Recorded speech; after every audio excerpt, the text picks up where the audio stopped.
Hindi uuwing bigo ang mga otoridad mula sa Czech Republic sa gitna ng pagtugis sa dating kongresistang si Zaldico kaugnay ng maanumalyang flood control projects. Ayon kay Justice Secretary Frederick Vida, ngayong araw ang nakatakdang pakikipagpulong ng Pilipinas sa Czech Republic upang linawin ang tunay na status ni Ko. May nakuha na umanong workable intel ang Pilipinas kaugnay ng umano'y pagkahuli kay Ko at kung paano ito makakalusot at mananatili sa Europe. Pero hindi pa muna ito isinasa publiko habang bineberipika pa.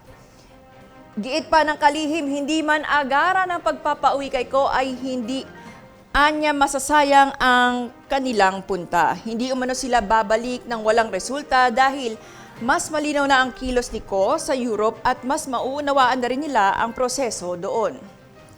Sa ngayon, wala pang red notice dahil may kulang pang requirements pero ayon kay Vida, kumpleto na ang mga papeles na isinumite sa Interpol sa Lyon, France.